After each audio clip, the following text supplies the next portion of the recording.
അന്ത്യകാലത്തെ ശുശ്രൂഷയ്ക്കായി ഒരുങ്ങി നിൽക്കാം ആത്മപകർച്ചയ്ക്കായി.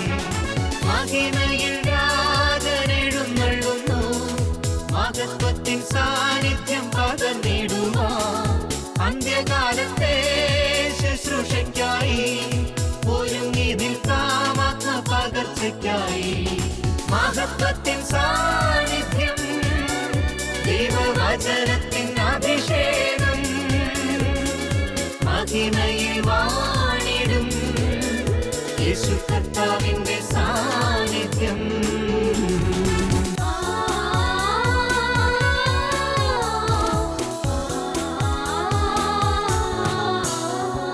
ഗോത്രങ്ങൾ, ഭാഷകൾ, വംശങ്ങൾ, ജനതകൾ അറിയട്ടെ യേശുവിന്റെ മഹത്വം. ദേശങ്ങൾ, രാജ്യങ്ങൾ, ഭൂതലത്തിൽ എല്ലാം പടരട്ടെ യേശുവിന്റെ മഹത്വം. ഗോത്രങ്ങൾ, ഭാഷകൾ, വംശങ്ങൾ, ജനതകൾ അറിയട്ടെ യേശുവിന്റെ മഹത്വം. ദേശങ്ങൾ, രാജ്യങ്ങൾ, ഭൂതലത്തിൽ എല്ലാം പടരട്ടെ യേശുവിന്റെ മഹത്വം. മഹത്വത്തിൻ സാന്നിധ്യം, ദൈവവചനത്തിൻ അഭിഷേകം, മഹിമയിൽ വാണിടും യേശു കർത്താവിന്റെ സാന്നിധ്യം. നിൻ വചനം ധ്യാനിക്കുമ്പോൾ ഹല്ലേലൂയ. കർത്താവിൽ പ്രിയപ്പെട്ടവരെ, മഹത്വത്തിന് സാന്നിധ്യം ഈ ആത്മീയ ശുശ്രൂഷയിലേക്ക് കടന്നു വന്നിരിക്കുന്ന നിങ്ങൾക്കെല്ലാവർക്കും നമ്മുടെ കർത്താവായ യേശു ക്രിസ്തുവിൻ്റെ സ്നേഹവും സമാധാനവും ആശംസിക്കുകയാണ്. 119 സങ്കീർത്തനം 175 തിരുവചനത്തിൽ ദൈവത്തിൻ്റെ വചനം ഇപ്രകാരം പ്രഖ്യാപിക്കുകയാണ്: കർത്താവേ, അങ്ങയെ സ്തുതിക്കാൻ വേണ്ടി ഞാൻ ജീവിക്കട്ടെ. സങ്കീർത്തകന്റെ മനോഹരമായൊരു പ്രാർത്ഥനയാണിത്. പ്രിയ ദൈവമക്കളെ, നമ്മുടെ ജീവിതം കർത്താവിനെ സ്തുതിക്കുവാനും ആരാധിക്കുവാനുമായിട്ടുള്ള ജീവിതമാണ്. ഇന്നത്തെ സ്തുതി ആരാധനയിൽ പ്രത്യേകമായി ക്ഷമിക്കാൻ കഴിയാത്ത ഓരോ പ്രിയപ്പെട്ടവരെയും കർത്താവിൻ്റെ കരങ്ങളിൽ ഏൽപ്പിച്ച് നമ്മൾ പ്രാർത്ഥിക്കാൻ പോവുകയാണ്.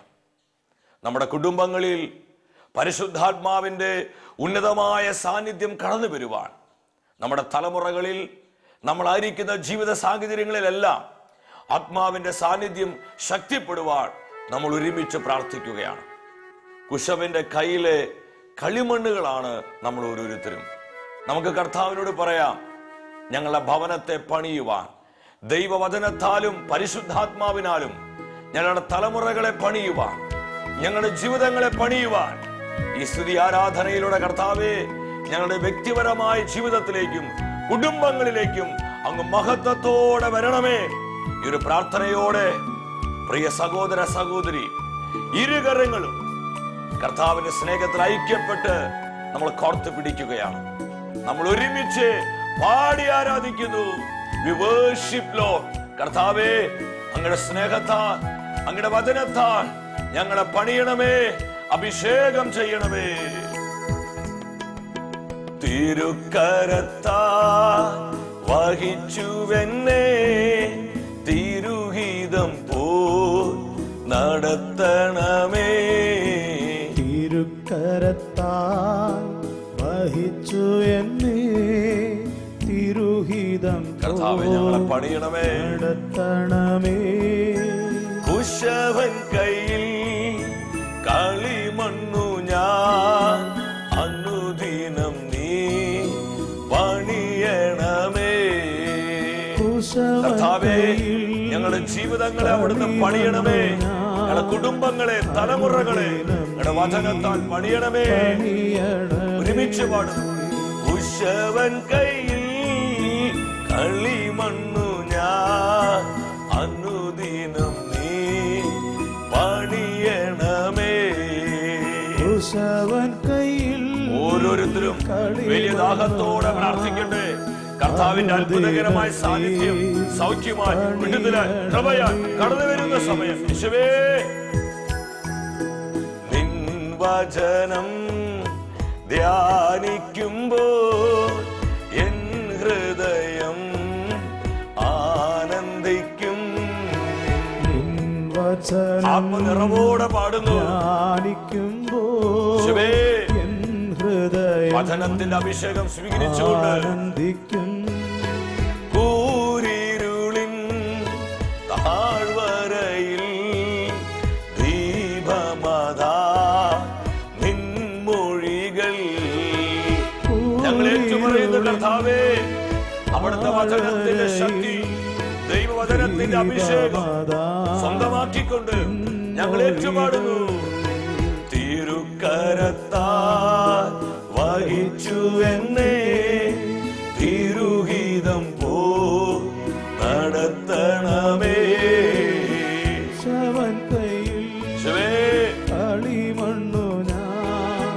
അനുദിനം നീ ഓർത്ത് പിടിച്ച കാര്യങ്ങൾ ഉയർത്തിപ്പിടിച്ച് അനുദിനം നീ പണിയണമേ. ഇരു കരങ്ങളും കർത്താവിന്റെ സാന്നിധ്യത്തിൽ ഉയർത്തിപ്പിടിച്ച് പ്രിയമുള്ളവരെ, നമ്മുടെ കുടുംബത്തിലേക്ക് കർത്താവിന്റെ മഹത്വം ഇറങ്ങി വരുന്ന സമയമാണ്. നമ്മുടെ നിരവധിയായ ആവശ്യങ്ങളെ, നമ്മളെ വിഷമിപ്പിക്കുന്ന ഭാരങ്ങളെ, നമ്മുടെ ജീവിതത്തിലെ സകല ദുഃഖങ്ങളെ, നമ്മുടെ കുടുംബം നേരിടുന്ന എല്ലാവിധ തകർച്ചകളെയും കർത്താവിന്റെ കരങ്ങളിൽ ഏൽപ്പിച്ചുകൊണ്ട് കരമുയർത്തി സ്വരമുയർത്തി യേശുവിനെ വിളിക്കുന്നു. യേശുവേ, അത്ഭുതത്തിന്റെ ദൈവമേ, അഭിഷേക സാന്നിധ്യം ഞങ്ങളുടെ ഭവനങ്ങളിലേക്ക് പകരണമേ. ഒന്ന് പരിശുദ്ധാത്മാവേ, ദൈവ സാന്നിധ്യമായി, ദൈവശക്തിയായി, ദൈവകൃപയായി, ദൈവവചനമായി ഞങ്ങളുടെ ജീവിതങ്ങളിലേക്ക് എഴുന്നള്ളി വരണമേ. ഹല്ലേലൂയ, ഹല്ലേലൂയ, ഹല്ലേലൂയ. പാപബന്ധനത്തിന്റെ കെട്ടുകളെ പൊട്ടിക്കണമേ. സാത്താൻ ആധിപത്യങ്ങളെ നിർവീര്യമാക്കണമേ. അനേകായിരങ്ങൾ അഭിഷേകം പ്രാപിക്കട്ടെ. തകർന്നിരിക്കുന്ന ജീവിതങ്ങളെ, വേദനിച്ചിരിക്കുന്ന കുടുംബങ്ങളെ, മാറാരോഗങ്ങളാൽ അസ്വസ്ഥപ്പെടുന്ന സകല വ്യക്തികളെയും പരിശുദ്ധാത്മാവേ അവിടുത്തെ അത്ഭുത അഭിഷേകത്താൽ സൗഖ്യമാക്കണമേ, വിടുവിക്കണമേ, വിശുദ്ധീകരിക്കണമേ. ഹല്ലേലൂയ, ഹല്ലേലൂയ, ഹല്ലേലൂയ. കർത്താവേ, ഞങ്ങളെ വചനത്താൽ പണിയണമേ, വിശുദ്ധീകരിക്കണമേ, അഭിഷേകം ചെയ്യണമേ. വലിയ ദാഹത്തോട് ഒരിക്കൽ കൂടെ യേശുവിനെ വിളിക്കുന്നു. യേശുവേ, ഹല ഹല ഹല ഹല. അഭിഷേകം ഒഴുകട്ടെ, നദി പോലെ ഒഴുകട്ടെ, കൃപയായി ഒഴുകട്ടെ. ലോകത്തിന്റെ വിവിധ ഭാഗങ്ങളിൽ ഈ സ്തുതി ആരാധനയിലൂടെ വിശ്വസിച്ച് പ്രാർത്ഥിക്കുന്ന അനേക ആയിരങ്ങളുടെ മേൽ കൃപ വർഷിക്കണമേ, അഭിഷേകം പകരണമേ. ഹല്ലേലൂയ, ഹല്ലേലൂയ, ഹല്ലേലൂയ. ആരാധന, ആരാധന, ആരാധന. പിതാവേ നന്ദി, യേശുവേ നന്ദി. അഭിഷേക സാന്നിധ്യം നൽകുക, നൽകുക. വചനത്തിനായി കർത്താവേ, ഞങ്ങൾ ഓരോരുത്തരെയും അഭിഷേകം ചെയ്യുക. ഞങ്ങളുടെ കുടുംബങ്ങൾ അഭിഷേകം ചെയ്യുക. ദൈവ സ്നേഹത്തിൽ, പരസ്നേഹത്തിൽ വളരുവാൻ കർത്താവേ ഞങ്ങളെ വിശുദ്ധീകരിക്കണമേ. പരിശുദ്ധ അമ്മേ, ഞങ്ങളുടെ അമ്മേ, ഇന്നത്തെ എല്ലാ ശുശ്രൂഷകൾക്ക് വേണ്ടി അമ്മ പ്രാർത്ഥിക്കണമേ. ആമേൻ, ഹല്ലേലൂയ. പ്രിയ ദൈവമക്കളെ, കർത്താവിന്റെ വചനത്തിന്റെ മുൻപിൽ പരിപൂർണമായും എളിമപ്പെട്ട് ദൈവവചനത്തെ സ്വീകരിക്കുവാനായി നമുക്കൊരുങ്ങാം. ഇന്നത്തെ തിരുവചന ശുശ്രൂഷയിലൂടെ വളരെ പ്രാധാന്യമേറിയ സന്ദേശമാണ് പരിശുദ്ധാത്മാവ് നമ്മെ പഠിപ്പിക്കുവാനായി പോകുന്നത്. ക്ഷമിക്കുക, അനുഗ്രഹം പ്രാപിക്കുക. നമ്മളെല്ലാവരും തന്നെ ദൈവാനുഗ്രഹം സ്വന്തമാക്കുവാൻ ആഗ്രഹിക്കുന്നവരാണ്. ജീവിതത്തിൽ ഒരു പ്രാവശ്യമെങ്കിലും അനുഗ്രഹത്തിന് വേണ്ടി പ്രാർത്ഥിച്ചവരാണ്. എന്നാൽ ഇന്ന് അനേകം ദൈവമക്കളിൽ ദൈവാനുഗ്രഹത്തിന്റെ പകർച്ചയുണ്ടാകുന്നില്ല. ഇന്ന് അനേകരുടെ ജീവിതത്തിലേക്ക് പരിശുദ്ധാത്മാവിന്റെ അഭിഷേകം ഒഴുകപ്പെടുന്നില്ല. അവർ പ്രാർത്ഥിക്കാഞ്ഞിട്ടല്ല, കൗദാശിക ജീവിതം നയിക്കാഞ്ഞിട്ടല്ല. ദൈവത്തിനെ അവർ ധ്യാനിക്കുന്നുണ്ട്, വചനം പ്രഘോഷിക്കുന്നുണ്ട്, ആത്മീയ ശുശ്രൂഷകളിൽ സാധിക്കുന്ന വിധത്തിലൊക്കെ പങ്കെടുക്കുന്നുണ്ട്. ഇതെല്ലാം ചെയ്തിട്ടും അനേകരുടെ ജീവിതങ്ങൾ പരാജയത്തിലും വലിയ തകർച്ചകളിലും വേദനകളിലും അസ്വസ്ഥതകളിലും ആയിരിക്കുകയാണ്. അതിൻ്റെ ഒരു പ്രധാന കാരണം എന്താണെന്ന് ഇന്നത്തെ വചന ശുശ്രൂഷയിലൂടെ ദൈവത്തിന്റെ ആത്മാവ് നമ്മുടെ ജീവിതങ്ങളോട് വളരെ വ്യക്തമായി സംസാരിക്കുക. അതിന് കാരണം ക്ഷമിക്കാൻ കഴിയാത്ത അവസ്ഥയാണ്. ക്ഷമിക്കാൻ കഴിയുന്നില്ല. നമ്മൾ വചനം കേൾക്കുന്നതും പ്രാർത്ഥിക്കുന്നതും ദശാംശം നൽകുന്നതും എന്തിന്? ദൈവത്തിന്റെ വചനം ധൈര്യപൂർവ്വം പ്രഘോഷിക്കുന്നതും പിശാചിന് വലിയ കുഴപ്പമൊന്നുള്ള കാര്യമല്ല. സാത്താനെ പ്രശ്നം വരുന്നത് നമ്മൾ ക്ഷമിച്ച് പ്രാർത്ഥിക്കാൻ തുടങ്ങുമ്പോഴാണ്. എപ്പോഴാണ് പിശാചിന്റെ തല തകർക്കപ്പെട്ടത്? ഞാൻ പരിപൂർണമായിട്ട് വിശ്വസിക്കുന്നു, കാൽവരി കുരിശിൽ കർത്താവ് തന്നെ പീഡിപ്പിച്ചവർക്ക് വേണ്ടി, തന്നെ അധിക്ഷേപിച്ചവർക്ക് വേണ്ടി പ്രാർത്ഥിച്ചു. പിതാവേ, അവർ ചെയ്യുന്നത് എന്തെന്ന് അവർ അറിയുന്നില്ല. ഈ പ്രാർത്ഥന ഈശോ പ്രാർത്ഥിച്ച നിമിഷത്തിൽ കർത്താവിന്റെ മുറിവേറ്റ പാദങ്ങൾക്ക് കീഴിൽ ശത്രുവായ പിശാചിന്റെ തല ഞെരിഞ്ഞമർന്ന് സാത്താന്റെ ആധിപത്യം തകർക്കപ്പെട്ടുവെന്ന് ഞാൻ വിശ്വസിക്കുകയാണ്.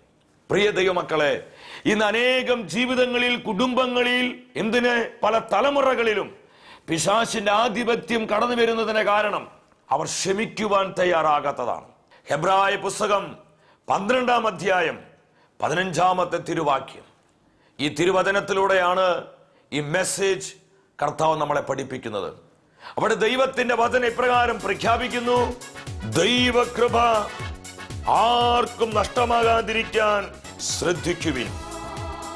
വിദ്വേഷത്തിന്റെ വേര് വളർന്ന് ഉപദ്രവം ചെയ്യാതിരിക്കാൻ സൂക്ഷിക്കുവിൻ. വിദ്വേഷം മൂലം പലരും അശുദ്ധരായി തീരുന്നു.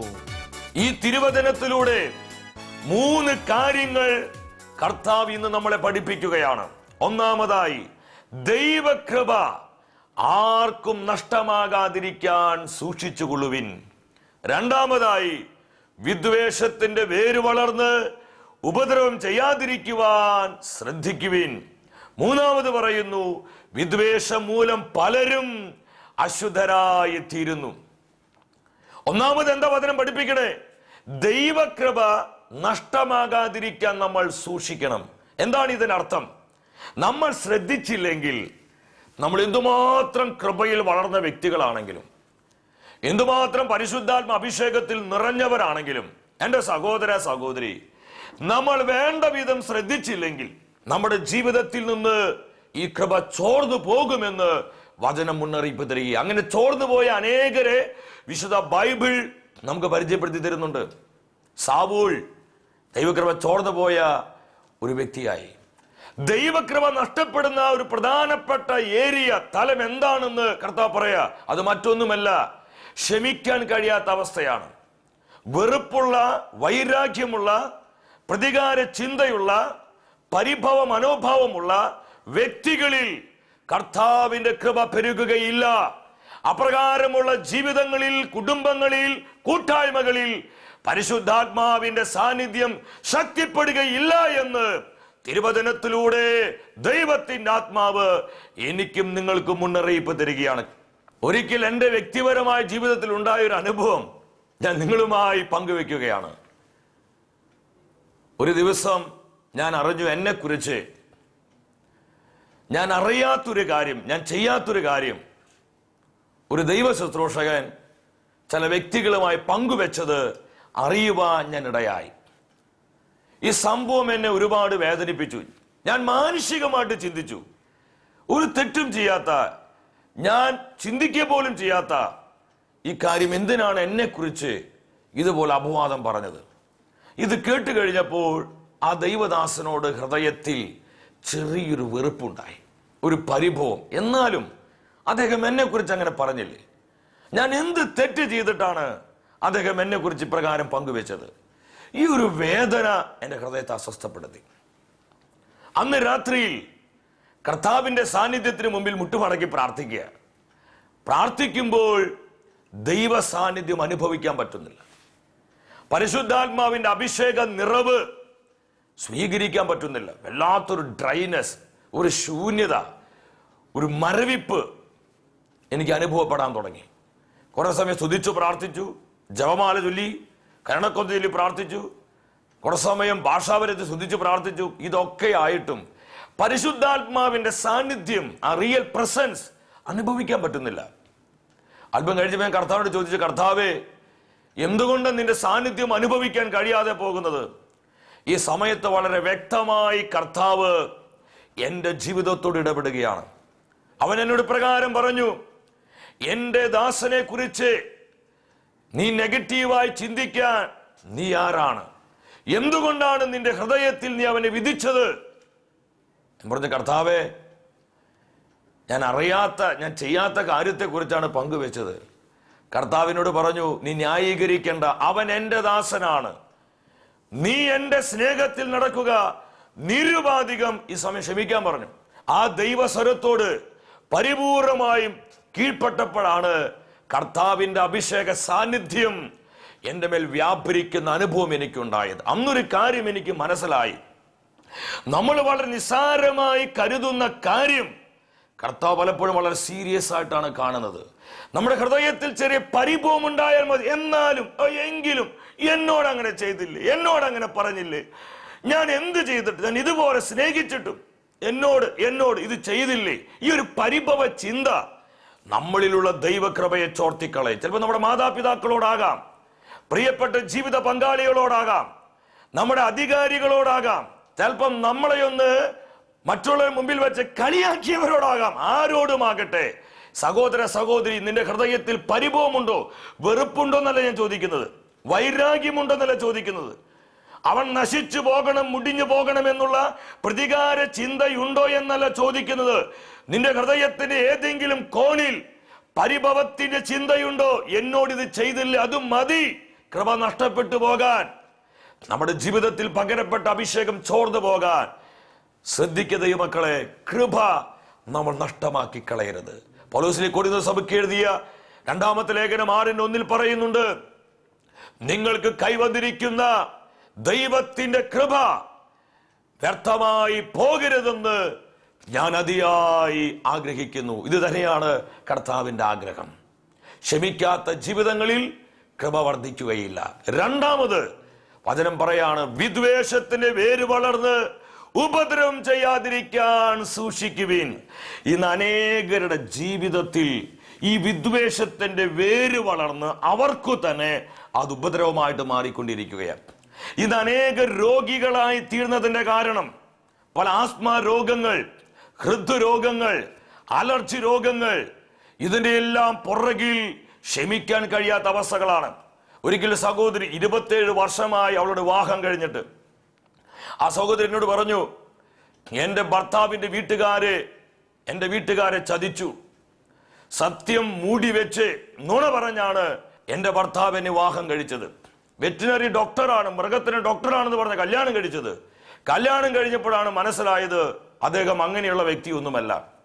പിന്നെ വല്ലാത്ത വേദനയായി, ഇദ്ദേഹത്തിന്റെ ജീവിതത്തെ തകർത്തല്ലോ എന്ന് പറഞ്ഞ് ഭർത്താവിനോടുള്ള വെറുപ്പ്, വൈരാഗ്യം, ക്ഷമിക്കാൻ കഴിയാത്ത അവസ്ഥ, പ്രതികാര ചിന്ത അതിങ്ങനെ വർദ്ധിച്ച് വന്നു. 27 വർഷമായിട്ടും ഈ സഹോദരിക്ക് ക്ഷമിക്കാൻ പറ്റിയിട്ടില്ല. ഈ സഹോദരി ഇപ്പോഴത്തെ പ്രശ്നം, അവൾ കടുത്ത ആത്മാരോഗിയായിട്ട് മാറിക്കൊണ്ടിരിക്കുക. പ്രാർത്ഥിച്ചു കഴിഞ്ഞപ്പോൾ കർത്താവിന്റെ ആത്മാവ് ഈ സഹോദരിയുടെ ജീവിതത്തിലേക്ക് വെളിച്ചം വീശി. സഹോദരി ഭർത്താവിന്റെ വീട്ടുകാരോടും നിന്റെ ഭർത്താവിനോടും നിരുപാധികം ക്ഷമിക്കാൻ പറഞ്ഞു. ആ സഹോദരിക്ക് വേണ്ടി അല്പസമയം പ്രാർത്ഥിച്ചു, പരിശുദ്ധാത്മ നിറയാൻ വേണ്ടി പ്രാർത്ഥിച്ചു. അല്പം കഴിഞ്ഞപ്പോൾ ഈ സഹോദരി വിതുമ്പി കരയാൻ തുടങ്ങി, പൊട്ടി കരയാൻ തുടങ്ങി. അവൾ കർത്താവിന്റെ തിരുമുഖത്തേക്ക് നോക്കിയിട്ട് പറഞ്ഞു, ഞാൻ നിരുപാധികം ക്ഷമിക്കുന്നു എൻ്റെ ഭർത്താവിനോട്. പ്രിയമുള്ളവരെ, ആ സമയം കർത്താവിന്റെ കൃപ, തന്റെ സൗഖ്യമാക്കുന്ന അഭിഷേകം ആ സഹോദരിയുടെ ജീവിതത്തിലേക്ക് ഇറങ്ങി വന്നു. 27 വർഷമായി ഭർത്താവിനോടും ഭർത്താവിന്റെ വീട്ടുകാരോടുമുള്ള വെറുപ്പിൽ പിശാച് ബന്ധിച്ചിട്ടിരുന്ന ആ സഹോദരിയുടെ ജീവിതത്തിന്റെ ബന്ധന കെട്ടുകളെ ദൈവത്തിന്റെ പരിശുദ്ധാത്മാവ് പൊട്ടിച്ചു കളഞ്ഞ് യേശു ക്രിസ്തുവിന്റെ സൗഖ്യത്തിലേക്ക് ആ സഹോദരിയെ നയിച്ചു. വർഷങ്ങളായി കടുത്ത ആസ്മാരോഗിയായിരുന്ന ആ സഹോദരിക്ക് പരിപൂർണ സൗഖ്യം നൽകി കർത്താവ് അനുഗ്രഹിച്ചു. ഹല്ലേലൂയ. ഇതുപോലെ ഈ ശുശ്രൂഷയിൽ പലരും രോഗികളായി കഴിയുന്നുണ്ട്. ഞാൻ സ്നേഹത്തോടെ പറയാ, നിങ്ങളുടെ രോഗത്തിന്റെ ഒരു പ്രധാന കാരണം ക്ഷമിക്കാൻ കഴിയാത്തതാണ്. ഒന്ന് പരിശോധിക്കുക. ഭർത്താവിനോടുണ്ടോ, ഭാര്യയോടുണ്ടോ, മാതാപിതാക്കളോടുണ്ടോ, സാമുവേൽ പ്രവാചകൻ 2-ാം പുസ്തകം 17-ാം അധ്യായത്തിലോട്ട് വരിക. അവിടെ അഹിത്തോഫൽ എന്ന് പറയുന്ന മനുഷ്യനെ കാണാം. ദാവീദിന്റെ സാമ്രാജ്യത്തിലെ മന്ത്രിയായിരുന്നു അഹിത്തോഫല്. ദാവീദിന് ബുദ്ധി പറഞ്ഞു കൊടുക്കുന്ന, ദാവീദിന്റെ അത്രമാത്രം വിശ്വസ്ത ആലോചനക്കാരനായിരുന്നു അഹിത്തോഫേല്. എന്നാൽ ദാവീദ് അഹിത്തോഫേലിന്റെ കുടുംബത്തോട് ചെയ്തൊരു പ്രവൃത്തി അഹിത്തോഫലിനെ വല്ലാതെ വേദനിപ്പിച്ചു. അഹിത്തോഫല് ചിന്തിച്ചു, ഇതുപോലെ ആലോചനകൾ പകർന്നു കൊടുത്ത ദാവീദ് എന്റെ കുടുംബത്തോട് ഇത് ചെയ്തുവല്ലേ, അവൻ എന്നോട് തന്നെ ഇത് ചെയ്തുവല്ലേ. ദാവീദിന്റെ പ്രവൃത്തി അംഗീകരിക്കുവാൻ അഹിത്തോഫലിന് കഴിഞ്ഞില്ല. നാളുകൾ കഴിയും തോറും ദാവീദിനോട് പ്രതികാര ചിന്ത, വെറുപ്പിന്റെ ചിന്ത, പകയുടെ ചിന്ത അഹിത്തോഫലിന്റെ ഉള്ളിൽ വർദ്ധിച്ചു വരാൻ തുടങ്ങി. നിങ്ങൾ ആ പുസ്തകം എടുത്ത് വായിക്കണം. സാമുവേലിന്റെ 2-ാം പുസ്തകം 15 മുതൽ അങ്ങ് വായിച്ചു. 17-ാം അധ്യായത്തിൽ അതിന്റെ ക്ലൈമാക്സ് കാണാം. എന്താ ഉണ്ടായെന്നറിയോ? അഹിത്തോഫേല് ദാവീദിനെതിരായിട്ടുള്ള പക്ഷത്തിൽ ചേർന്നു. ദാവീദിനെ കൊല്ലുവാനായിട്ടുള്ള ആലോചനകൾ, തന്ത്രങ്ങൾ അവൻ മെനയുന്ന കൂട്ടത്തിൽ അവൻ കൂടുകയാണ്. പക്ഷെ അതെല്ലാം പാളിപ്പോയി. അവസാനം എന്താ സംഭവിച്ചെന്നറിയോ?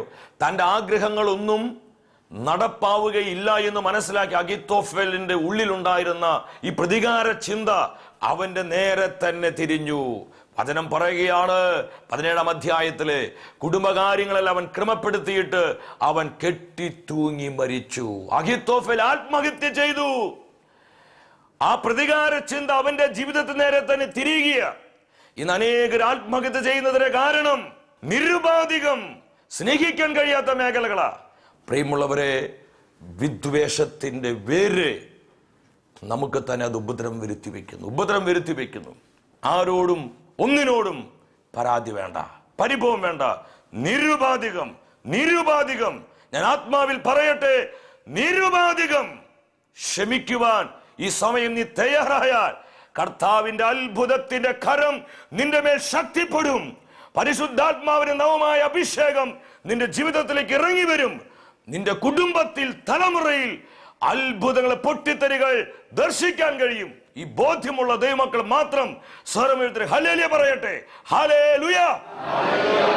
3-ാമത്തെ തലമുറ വചനം പറയുന്നു, വിദ്വേഷം മൂലം പലരും അശുദ്ധരായി തീരുന്നു. അപ്പൊ നമ്മളൊരു കാര്യം മനസ്സിലാക്കണം. മദ്യപാനം മാത്രമല്ല അശുദ്ധി, വ്യഭിചാരം മാത്രമല്ല അശുദ്ധി, മോഷണം മാത്രമല്ല അശുദ്ധി. ക്ഷമിക്കാൻ കഴിയാത്തത്, വെറുപ്പിലും വൈരാഗ്യത്തിലും പ്രതികാര ചിന്തയിലും കഴിയുന്നത് വലിയൊരു അശുദ്ധിയാണെന്ന് ദൈവത്തിൻ്റെ വചനം നമ്മെ ഓരോരുത്തരെയും പഠിപ്പിക്കുകയാണ്. നമുക്കറിയാം, വിദ്വേഷം മൂലം അശുദ്ധരായി തീർന്ന പല ജീവിതങ്ങളും. അതിലൊന്നാമത്തെ വ്യക്തിയാണ് കായേൻ. നമുക്കൊക്കെ അറിയാം കായേൻ. ഉൽപ്പത്തിയുടെ പുസ്തകം 4-ാം അധ്യായത്തിൽ വിദ്വേഷം മൂലം സഹോദരനോട് സ്നേഹം നടിച്ച് അവൻ വയലിലേക്ക് കൂട്ടിക്കൊണ്ടുപോയി അവനെ കൊല്ലുകയാണ്. കായൻ കൊലപാതകിയായി മാറിയത് എന്തുകൊണ്ടാ? വിദ്വേഷം മൂലം, പ്രതികാരം മൂലം കായൻ കൊലപാതകിയായി, അവൻ അശുദ്ധനായി തീർന്നു.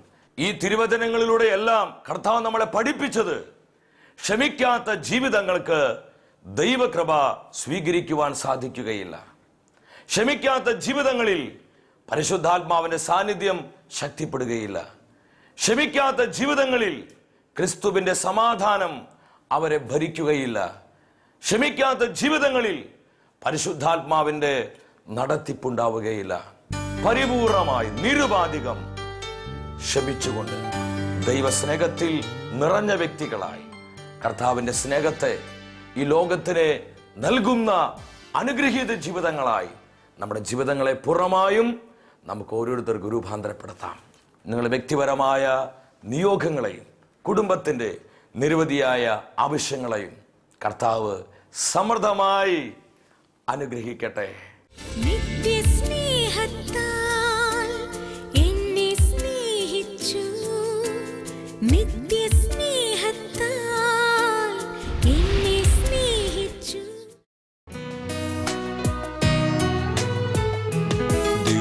കുഞ്ഞാടിൻ സ്നേഹത്തിൻ രൂപഭാവങ്ങൾ മാറ്റുന്ന സ്നേഹം, പാവനമാത്മാവിൽ മന്നയായി മാറും തിരുവോസ്തിരൂപന്റെ സ്നേഹം.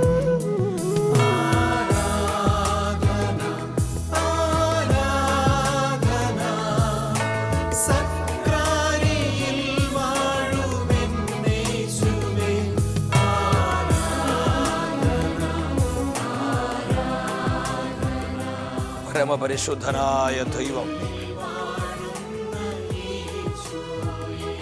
ദിവ്യകാരുണ്യമായി നമ്മുടെ മധ്യേ കടന്നു വന്നിരിക്കുകയാണ്. പ്രിയ ദൈവമക്കളെ,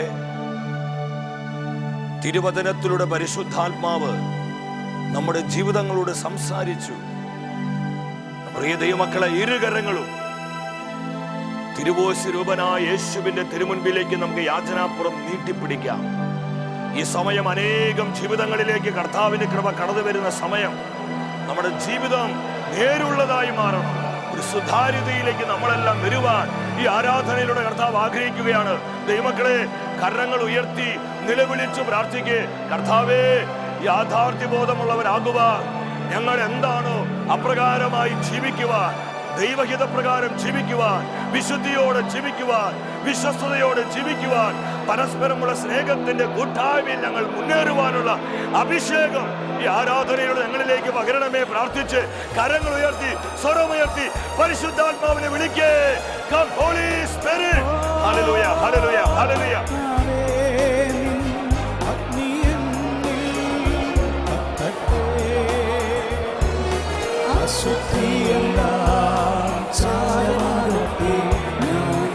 വ്യക്തിപരമായ ജീവിതത്തിൽ, കുടുംബ ജീവിതത്തിൽ, പരസ്പരമുള്ള സ്നേഹത്തിൽ, കൂട്ടായ്മയിൽ വിശ്വസതയോടെ വളരുവാൻ അഭിഷേകം ചെയ്യണമേ. കർത്താവേ, ഞങ്ങൾ റിയലാകുവാൻ കരം നീട്ടി ഞങ്ങളെ അഭിഷേകം ചെയ്യണമേ. ഹല ഹല ഹല ഹല. എല്ലാ കെട്ടുകളും പൊട്ടട്ടെ, ബന്ധനങ്ങൾ അഴിയട്ടെ, മുഖങ്ങൾ ഒടിയട്ടെ, തിരുവിടെ ആധിപത്യ അധികാര ശക്തികൾ കത്തിച്ചാരമാകട്ടെ. അഭിഷേകം അഭിഷേകം അഭിഷേകം പെരുമഴ പോലെ പെയ്യട്ടെ. വിശ്വസ്തതയുടെ വിശ്വസ്തതയുടെ വിശ്വസ്തതയുടെ യാഥാർത്ഥ്യ ബോധത്തിന്റെ അഭിഷേകം നിറയട്ടെ നിറയട്ടെ നിറയട്ടെ. ഹല്ലേലൂയ ഹല്ലേലൂയ ഹല്ലേലൂയ. അടുത്ത ആഴ്ചയിൽ ദൈവവചനത്തിൽ നമ്മൾ ധ്യാനിക്കുന്നത് സാത്താനുമായി ഒത്തുതീർപ്പരുത്. കർത്താവ് പകരുന്ന അഭിഷേകം സ്വീകരിക്കുവാൻ പ്രാർത്ഥിച്ചൊരുങ്ങി ഈ ശുശ്രൂഷയിലേക്ക് നമുക്ക് കടന്നു വരാം.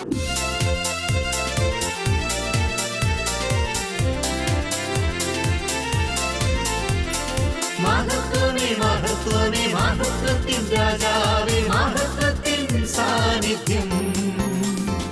മഹത്വമേ മഹത്വമേ മഹത്വത്തിൻ